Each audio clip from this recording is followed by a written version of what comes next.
Welcome to Face to Face. This is a show about change and about what's next. It's a show that wants to ask questions, peel back the layers of our average everyday experience, and go beyond scratching the surface. We interview amazing people with incredible ideas and stories who have done wild, weird, and wonderful things. Remember that imagination shared creates collaboration, and collaboration creates community, and community inspires social change. I'm David Peck, and this is Face to Face.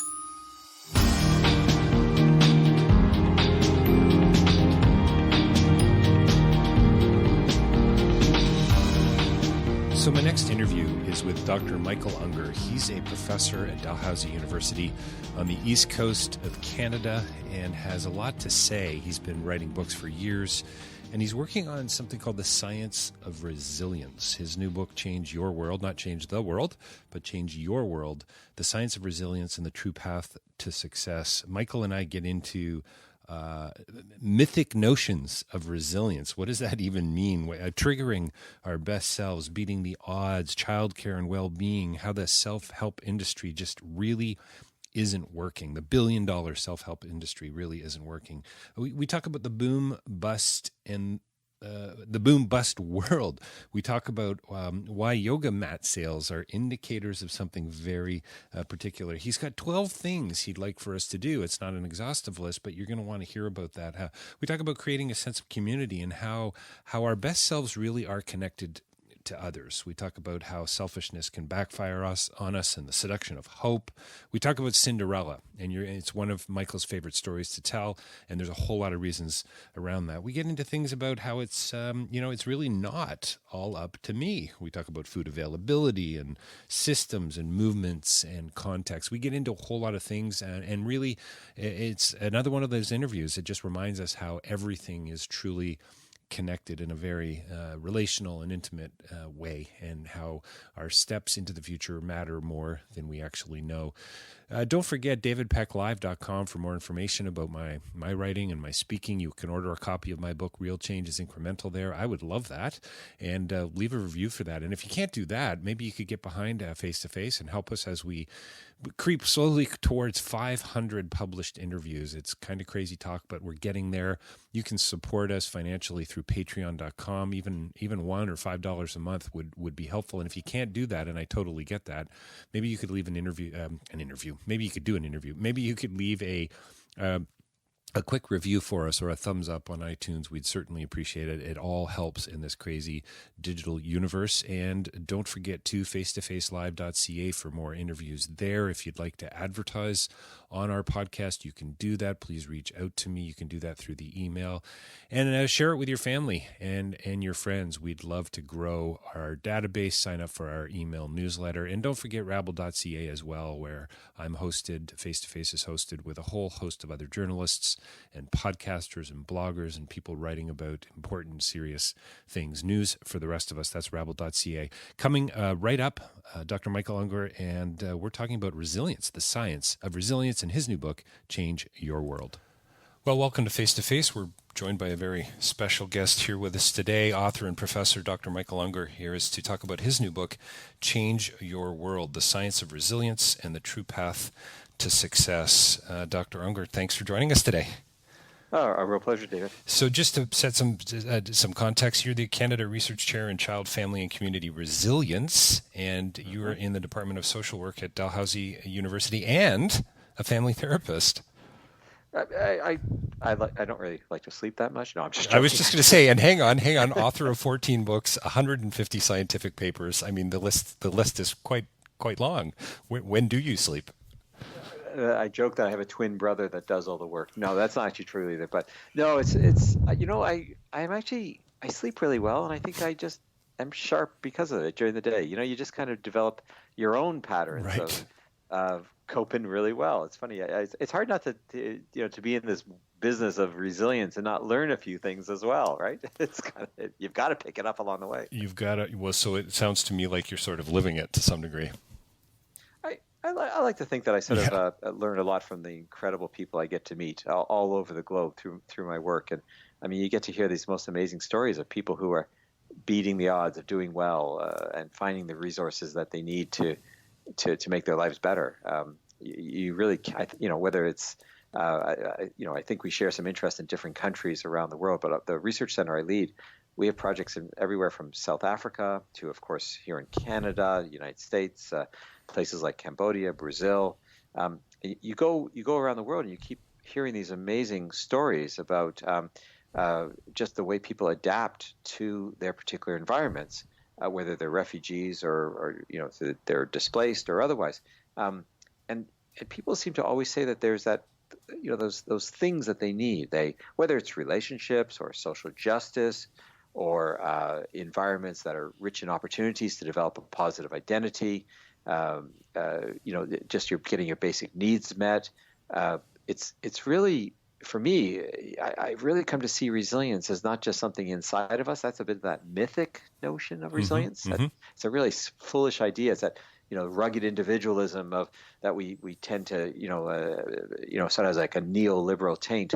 And instead, what you're really talking about is the science of resilience. Is very clearly it's about the world around us and how it triggers our best selves. It's whether or not it facilitates, brings out, allows us to navigate our way to the resources we need and negotiate to get what we need in ways that make sense to us because of our culture, our place. It's these kinds of stories that I think really bring out the best in us. I love that idea of triggering our best selves. To me, it sounds cumulative. It sounds relational. It sounds very much rooted in community. The idea that any like these moments, these incremental moments, all add up to something much more, as you would say, I think, resourceful. Well, yes, and when it is interesting. You find examples of this everywhere. One of our big research studies right now is in a community in Western Canada called Drayton Valley. It's just outside of Edmonton, and in South Africa in a community called Secunda, and both are oil and gas producing places, right? And what's interesting, of course, those industries are in such turmoil. They go through boom, they go through bust cycles, and we've been trying to figure out what it is that makes, especially young people, youth, resilient through these cycles, these economic tumultuous times. And what I learned from the folks in Drayton Valley was it's, you can try to encourage people to be strong and all that, but it's also about everything from how you design your housing, how you try and diversify your economy a bit. It's the town council in Drayton Valley has in some instances been quite forward thinking in terms of trying to create recreational spaces, like realizing that if you just let this boom bust world just kind of take you over, then you get a lot of very transient people through your community. They come for the work and then they leave, and your town's no better for it. But if you begin to sort of think about, making sure that the housing stock is there, or recreational opportunities, or you think about your town in ways that encourage people to bring their families. So you don't just have these kind of, individual, mostly men, some women, floating through the town. And with that, of course, comes, unfortunately, sometimes some of the social problems that come with that kind of loose life a little bit. Unattached life. And what I've learned from towns like that is that when you actually think about this in a more sustainable way, in other words, making the town more resilient, so you encourage people to have, you encourage childcare spaces, you encourage services for families, you encourage good schools, all these kinds of things. You stabilize the family, the town, you stabilize the economy a little bit better. And if you make the town more resilient, you'll probably also make the individual in the town more resilient. So less problems with substance abuse, less problems with marriage breakdowns, divorces, domestic violence, less problems that we tend to associate when families and individuals are under stress. And this dynamic model is kind of frankly, that's what I'm learning is actually making us resilient. It's not just this individual will to have grit or put on a positive mindset. By the way, congratulations on the book, and it's now out. I love the book, and so much to talk about. And I often will say this, and a few of my listeners will be rolling their eyes, but we're not going to have enough time today. I know that. So let's book a part 2 as soon as we can. I love the book. My daughter saw it on the kitchen table. She is 11, a little precocious, I think. Oh, yeah. As any father or mother might say, but she loved the fact that it was change your world and not change the world. Can you talk to us a little bit about that? Yeah, I didn't really want to. It's not meant to be another I mean, nothing against those books, but nothing. It wasn't. It's not a book about making the environment cleaner and all that kind of stuff. Though I would say that if we did, it would actually affect our well-being as individuals. Right, Of course, I mean, right, I'm not. right. No, it's not. But the main message is, um, when I looked at the self-help literature, it's actually kind of like we really love the self-help literature. It's everywhere, and yet if you look at the stats on us as human beings, especially here in I'm talking Canada or the United States or elsewhere, the stats are awful. People are getting unhealthier, more heart disease, more time off work, more mental illness, more addictions problems. Like, what's going on? How could all the self-help? We're selling more yoga mats in North America than ever before, and yet somehow the trend is all in the wrong direction. And I think for me, as someone who studies resilience, what I began to realize through my research and my clinical work was that the missing part was that you had to sort of also change the world around you and not just yourself. So you have to find around you, and I list in the book sort of, I named 12 things that people should go look for, so it's less random. And some of them are obvious, like, go find a good relationship, right? Good relationships. But even there, boy, we put too much emphasis on that one love. Right. When in fact, the research, especially around the world, shows that, you just want to find people you matter to. That's I love the line. Carry you through the best, or things like find spaces that you have a really positive identity, things like that. Those maybe these things kind of speak to you and your listeners as well. But it's that sense of having a sense of control. So go find places, if you can find places that you have that. And I often say to people, our work worlds can be very toxic. Our bosses can be very stressful. And I, when I'm working in those kinds of spaces with people, I'm talking about, well, what I've learned is people then go, people kind of go and look for other opportunities to experience those things. So, Michael, I love the way that you say that, resilience, and I think you alluded to it earlier in our conversation, that it's not a do-it-yourself endeavor, that this is about others, that we gain strength through others, that I guess we find ourselves in a sense through others, but we're supported by them, and this idea of, stepping into the same coffee shop every day, it's with intention, right? We're not just going there for coffee. Right. And often I find people who think about resilience, they design interventions or they think about solutions in extremely narrow ways. I see this all the time in my professional work. I'm designing programs, big international programs, interventions to help parents or something like that. And people often say, I'm just going to develop self-esteem, or I'm just going to give you a relationship, or a positive experience of yourself. And the fact is, actually, the science says that's not good enough. You have to be thinking in more, systemic ways. So the point of the coffee shop isn't just that you have that moment of connection with somebody who kind of says, oh, you matter because I recognize you. It's also the fact that person then sort of triggers a structure to your day. You're missed if you're not there. Right. There's also the sense of continuity, or the coffee represents a piece of my. I know it's going to sound a bit weird, but actually, the coffee is a part of my culture. I mean, Canadian. I'm in Canada at the moment, and we have a chain of restaurants here called Tim Hortons, as you well know. And not that I'm advertising for them, but what was interesting about that was even when our armed forces were as peacekeepers over in other countries, we shipped them Tim Hortons coffee. Like, it is such a part of the Canadian fabric of who we are. It's a bit of a running joke, but that moment of connecting at that coffee shop with a particular chain, and it doesn't have to be that chain, of course. It could just be your local Joe as well. But the point is that it situates you into a community. It connects you to people. It gives you structure. It gives you a reminder of who you are, and maybe even a purpose in life if you try to take it, in next levels. And when I begin to, if I'm thinking about someone who's really feeling down or stressed or out of sorts, and you want to, in a sense, help them to become more resilient, well, you can put them through a cognitive therapy, and that helps to a certain extent. But if you change the world, or help them change their world so that they access new resources, maybe some new relationships, maybe some new opportunities, this kind of stuff has a tremendous snowball effect in their lives. And that's why I know that, my gosh, I could talk about pretty much any country on earth where I've been, but it's absolutely remarkable, this dynamic between who we are and the environments around us that bring out our best, and how changeable that is. So during a natural disaster, people often reevaluate what's Right.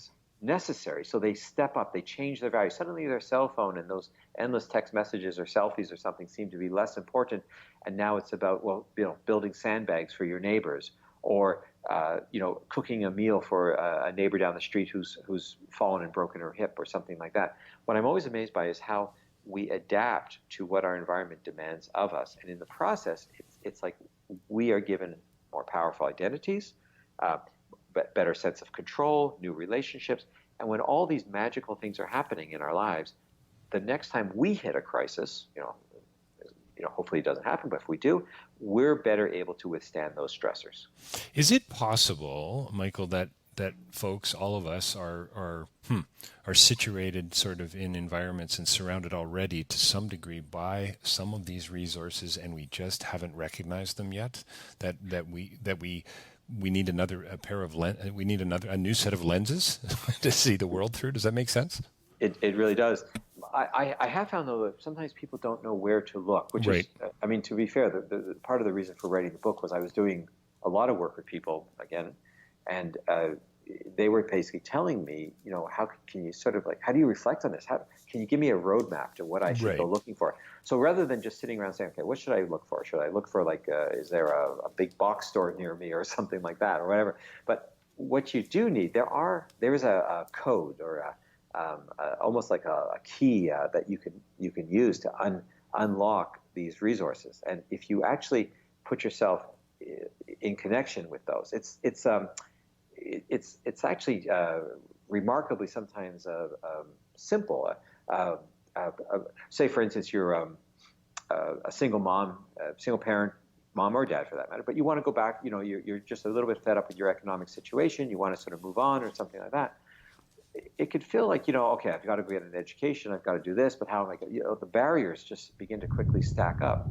And yet, if you ask people in that situation, what, do you have any resources? Any extended family is there any way of cushioning your rent for a little while so that you have a few more resources to pay for schooling? Are there any government programs that you can take advantage of? What's available? What's accessible? Are there any other options that you maybe haven't explored? And it's actually quite remarkable that if you go through this checklist, people usually have a few more resources than they actually know they have, but they're often not, say, asking of their world.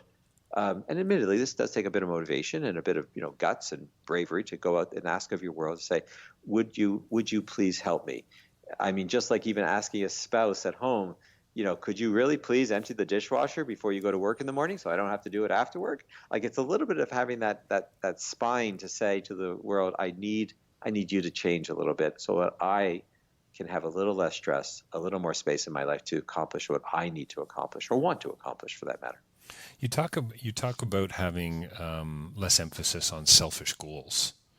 Is this selfish goals? Do you mean in relation, I guess, to ourselves, so that in turn we can now give to others? Is this almost like an argument for capacity building, for community building, for getting involved with your local Rotary Club and so on? Is it that practical? Not too many people are getting involved with Rotary Clubs anymore. Unfortunately, it's unfortunate. It's really shifted, right? Yeah, but very, we are getting very involved much so. in our online communities, and Yes. we are raising money for breast cancer through charity runs, and we're sort of doing all kinds of other things. But you're right about that. Is that there has been this notion of giving and taking. There seems to be some good wisdom in being somewhere in the middle of that, not being so selfless that you're giving away all your time and all your energy and all your resources, but also, making sure that you're helping others enough that you create a sense of community around you. So a kind act will actually usually, in a sense, secure your place in a community. So yeah, selfish goals. If you're too self-centered, if you're just focused on your own achievements at work, it might in the short term, and I think this is clearly what happens, short term you might win. Long term, you're going to probably be quite isolated and alone. And I think people sometimes forget that, and that has its own sort of negative consequences on our health. This, again, thinking about people living alone. It's like almost more than a quarter of us in Canada, the United States, live on our own, which that is just not necessarily a healthy situation. No. But again, people are beginning to think about alternatives to that. Can you bring in? There's programs where elderly people bring in a young student, a university student who needs housing. There are issues. I know several seniors who have been widowed, who are beginning to live together as a way of sharing expenses on a nicer home that they could probably afford individually. You begin to sort of see these patterns where people are, in a sense, reaching out to resources that they might not have otherwise imagined that they had, and yet they're often there, waiting to be found. At least in many of the spaces. I'm not unrealistic. There's a lot of places in the world where people have no resources, where there's just no capacity of the systems around us to keep us well. But our contribution is so key. It's a bit like the vaccine issue that's going on, this whole anti-vaxxer kind of thing that's going on. And I hope I'm not sure always where people stand on this issue, but it's such a crazy issue. If you travel the world, it's such a no-brainer to vaccinate your children, because the only way that your child, the selfish thinking would say, well, I'm just going to, feed my child organic mash and not vaccinate them for some reason. I'm not sure. There's absolutely no scientific reason not to vaccinate your child, but maybe you think there is. But the problem is your child is only going to be free of polio and measles and all the rest of those things if everybody else creates the herd immunity around you.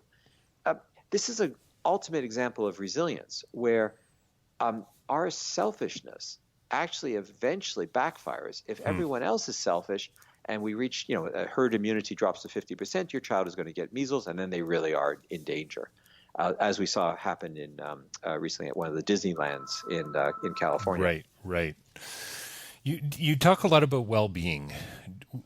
Are you a fan of the notion of happiness? Do you make that distinction between well-being and happiness? Would you say, or would you use a word like contentment? Are you more comfortable with that? I don't mind. I don't mind the word happiness. I think happiness is something that we can strive for. That is an emotion that we can experience. But I think people sometimes confuse that with well-being. I'm happy after a great meal, but it doesn't endure. I'm also happy in a sense, in a sort of a contented way of. There's many sources of happiness, but you do want to make sure you're actually ultimately basing your life on not. I guess the difference is: are you talking about happiness as something very transient that requires constant feeding to maintain the state, or are you talking about happiness as sort of an overall sense of contentment and sense of fulfillment with your life and where you're at in it? And obviously that's the other one that, from a mental health point of view, I would much rather the second one that sort of is a little bit more sustainable versus this constant endorphin rush. Exactly. It sounds a little more foundational to me, this notion of well-being. It seems to have more substance, but happiness tends to be in the moment and fleeting. But just. Well, if you think about, certainly I know, David, you travel a fair bit as well, and if you think about, very happy societies are ones often not with exuberant, excessive experiences where people are, reaching some great pinnacle. What they often are is quite non-hierarchical places where there's a lot of equality and day-to-day calm, where people actually, don't necessarily have, the biggest, most best thing that the neighbor doesn't have, like, that sort of that sense of competitive success. It's actually often those societies that report the greatest happiness, the greatest contentment, are those that have the greatest equality, the least, the sort of the least exuberance in a way on a daily basis, but the overall standard of living, the ability to withstand stress when bad things happen. You go to a country like Norway, which is quite, very, very stable, quite wealthy, mind you, but there's not a huge difference in the economic well-being of people across all the different classes, and one gets a sense of just sort of a general level of ease and contentment versus highly stratified countries like the United States, unfortunately, somewhat in Canada. Certainly, you get into countries with strong oligarchs like Russia or whatever, and they're miserable. They become progressively more miserable places, even though a few people are having very exuberant lives.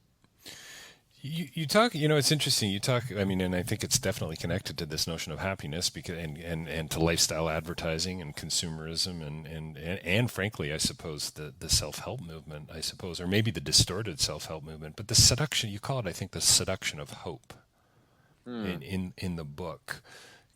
Can you unpack that a little bit more? Is that what's just out beyond my grasp, or is it something more? Is it motivating me? Is it pushing me forward, or is it actually getting in the way of me? Yeah. I guess tapping into that community, that resilience. It's a good question. We do know that people who are more resilient, they are more able to withstand stress when they have a future orientation. So right. they have a sense of hope for the future, but what's interesting about hope is it's not something that just starts inside of us. Hope is given to us. The example I gave was I was doing some work with the World Bank's Human Development Branch a while back with helping educators develop programs to build resilience all over the world, including working with some university educators from Afghanistan. And they told me the most amazing story of helping young women to be inspired to go to university. But it wasn't just that the young women had this kind of hope for the future, that they wanted to go to university. Then the structural barriers had to be addressed. Fathers had to be, it's quite patriarchal, so fathers had to be convinced that their daughters would go to university, and then they'd have to figure out housing and everything else. But they told me that one of the biggest struggles that they had was even that when the young women had the hope and the inspiration to go to university, many were dropping out because, well, some of the universities didn't have toilets for the women. And the women were developing physical illnesses because they could not use the bathroom during the day. And I know this sounds like very, almost so silly and basic. And I'm not, I think you could find examples like this all over, but it was the university professors were advocating with the universities to build women's toilets on campus so that young women who were inspired to pursue their dreams could actually succeed at those dreams. And for me, when we think about, inspiring hope, I hope that we also put in the resources so that young people have the means to achieve what they're trying to achieve. Whether it's a young immigrant or refugee, someone who's come in, do we have reasonable programs that allow them to pursue higher education in an affordable way? Right. Those things, I sometimes think we the motivational speakers that will stand up and inspire a group of people and say, you can do it, you can do it. And just once I'd really like them to stop and say, and by the way, just make sure that when you get to the university that you really want to go to, that there's a toilet for you. or maybe just, make sure that there's an immunization program so that you're not going to pick up measles. Make sure your parents immunize. Like doing these really unsexy social policy things. I often say with my audiences, I love meat inspectors. Don't you just love a meat inspector? You got to love a meat inspector. It's such a mundane job if you think about it, and so critical to all of our health and well-being. We are happier. I am happier because there's a meat inspector. Even if I'm a vegetarian, I'm probably happier that there's a meat inspector out there making sure that everyone else around me isn't getting ill, right? Right, sure. But there's a sense of, a food inspector, a small social policy, government programs. I mean, it's kind of talking not so much. You don't have to be socialist or I'm not getting into politics here. I'm just talking about a basic social safety net that allows us to realize and in a sense be hopeful about the future. So we need vaccinations. We need access. We need access to washrooms. But we also, I think, early on in the book, we need a fairy godmother. Yeah, I love telling the story of Cinderella because we so focus on her capacity to overcome a bad situation, right? We love the Disney tale of that, right? And I've been long arguing that Cinderella, the whole story is completely misnamed. It really should be called Fairy Godmother's Rock. Because if you remove the story of the fairy godmother from Cinderella, what you have is a kid growing up as a working, exploited child in a household with an abusive parent, abusive step-siblings, in a very awful kingdom that spends all its money on gala balls and gilded, all this kind of stuff, but it does nothing. There's not one social worker is ever mentioned in Cinderella. Not one. Right. No one checks in on her and says, "Hey, Right. you're a confused child." No one does Sounds that. sounds like the makings of a great children's story. Can't you just see reading that to your child? Well, and then of course, there's a bit of a darker side because a kid like Cinderella, I do a lot of work with kids in jails and street involved youth and stuff like that. That's really a lot of my career. A kid like that wouldn't stay in a household like that. She'd run away. By 15, she'd run to the streets. She'd be swapping, and I, in all seriousness, she'd be swapping sex for a place to sleep at night, and she would be at high risk for being trafficked or falling into a drug and alcohol addiction. I mean, she's not a princess. She's not going to become a princess because there's no fairy godmother in the story. So the real essence of resilience is whether or not we find fairy godmothers in our lives, or fairy godfathers, or approximations of that. And the more we sort of debunk the myth of Cinderella, the more we'll be able to truly help communities, whether that's New Orleans after disaster or Fort McMurray after a wildfire. They also need fairy godmothers in a more global social policy sense. So should the student be looking for the teacher, or should the teacher be looking for the student? Well, I have colleagues who study this, and actually what they say is both. That actually what you want is an interaction, because the teacher teaches better when they find students who they can inspire. Right. And the student who teaches is more likely to learn when they have a teacher who sees in them their potential. Again, that notion of, if you have a student who's underperforming or disengaged from school, and you bring them into a little session and say, okay, we're going to bolster your self-esteem, or we're going to convince you to think more positively about your future and your education. That actually doesn't work very well. It's non-sustainable. The child stops the program, stops seeing that particular counselor, and 9 times out of 10, it ends there. In fact, that's what the science says.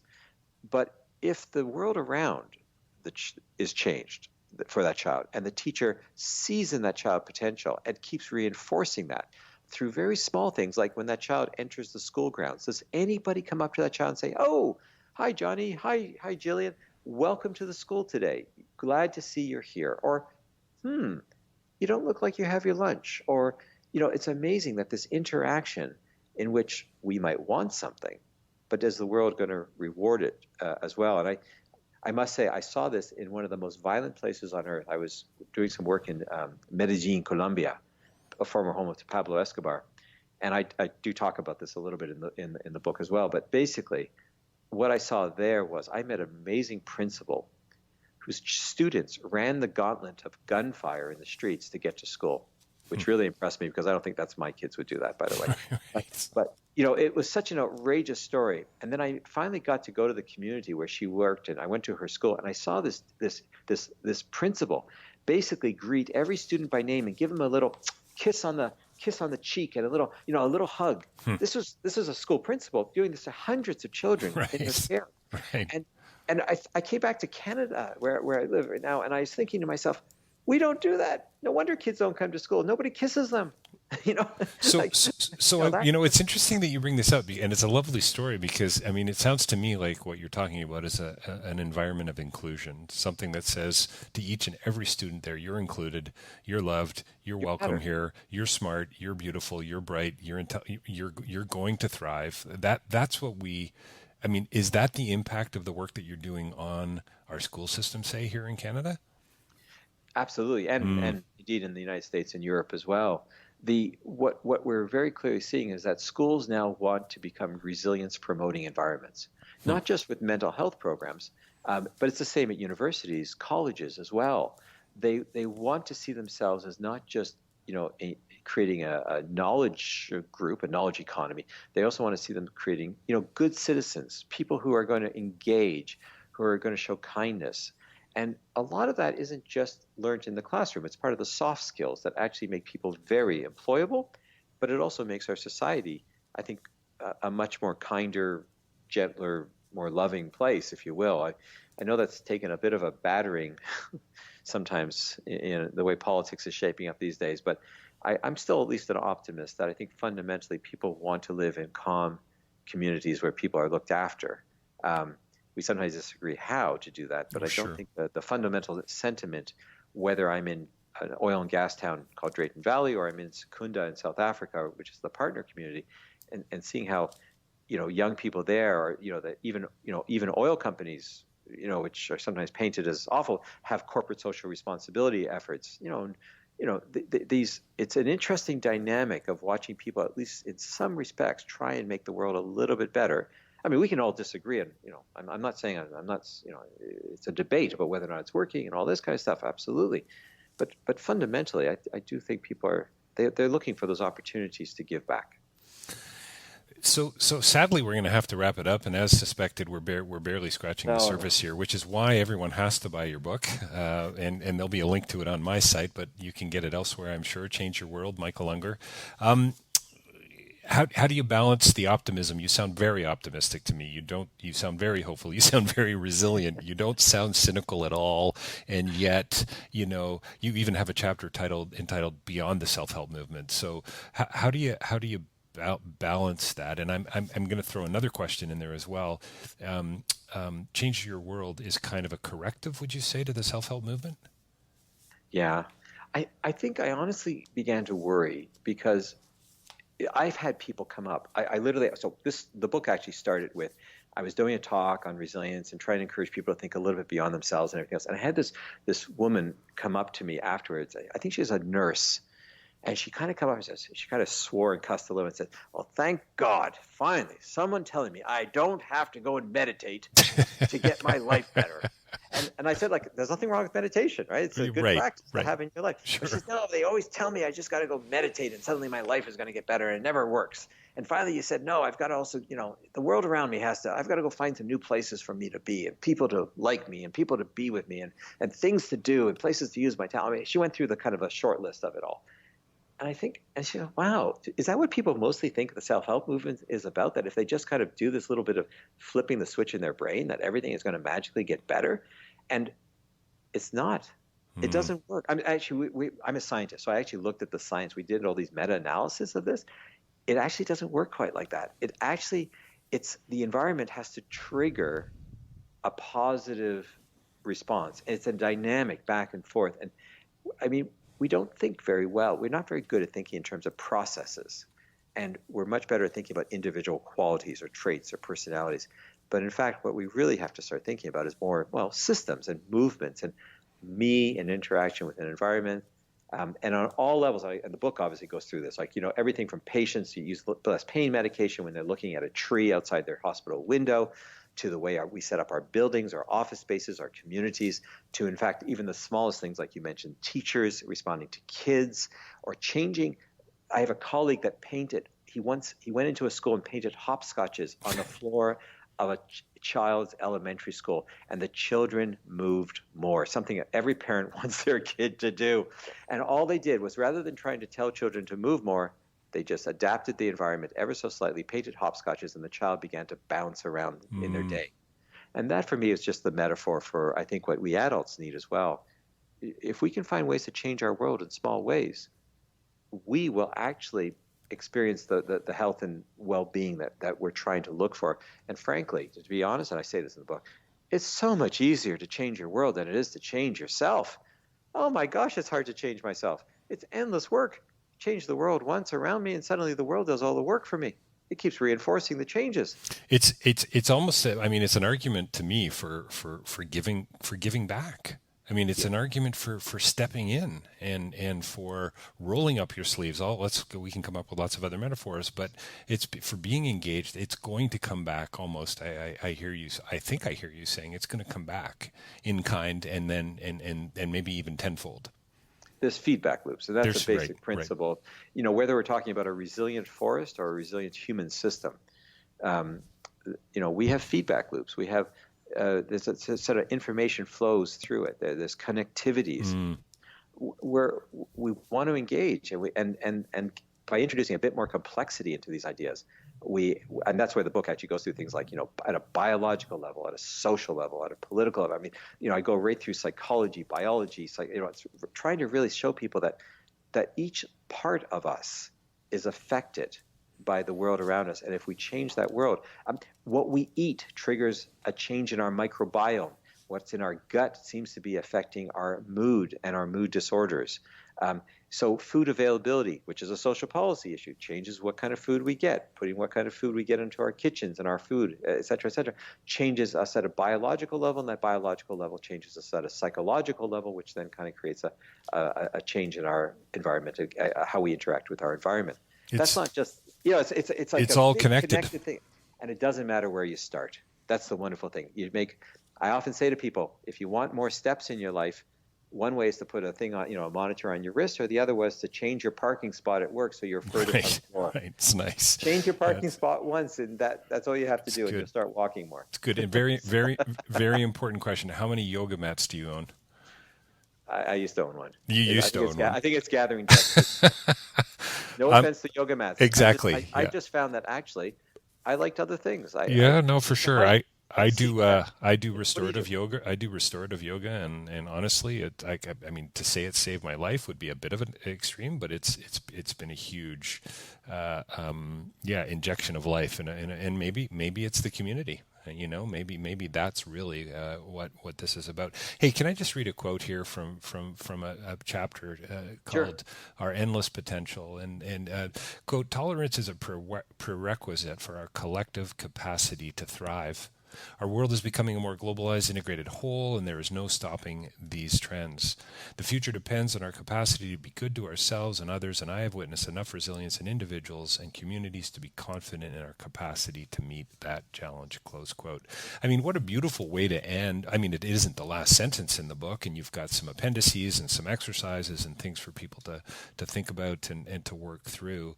But it really does sound kind of like this is I don't want to oversimplify, but this is about giving back and not about the seduction of hope, but proper hope. Proper hope, sustained by creating the opportunities to experience it. I always say that people, I can either try and change your orientation towards the future and make you hopeful. That's a lot of work. Or, what I could do is I could just give you an opportunity to retrain or achieve your goals, or, give you a little more safety, security, and anticipate the future. And you know what? You're going to become more hopeful. Yeah. So it's an interesting one of where the locus of control rests. And, it's interesting when I engage with audiences and people talking about this, there's always a few people say, no, it's all up to me. Right. And to some extent, and you kind of, and then you start talking to them and say, well, so who gave you, when you went to college, who paid for it? Oh, mom and dad had saved money. Mom and dad had saved money. Oh, and mom had a job, someone had a job. Oh yeah. And there was the college had some sort of program to get you. I mean, like you go through the list and suddenly it's like, yeah, I guess it was all up to you. Right. I don't think it was, but maybe, if you want to believe that, then read the book. Either read the book. That's right. Yeah. Or listen to face. That's another way to do it. Shorter way of getting it. We've been talking to Michael Ungar today about Dr. Michael Ungar about his new book, Change Your World, not Change the World, Change Your World, The Science of Resilience and the True Path to Success. Michael, thanks so much for your time today. What a pleasure and what a brilliant read. And I hope it's on everyone's shelf, and I hope it's got a cracked binding. All the best to you too. Sounds like it's just very inspiring to chat. So all the best. Thanks.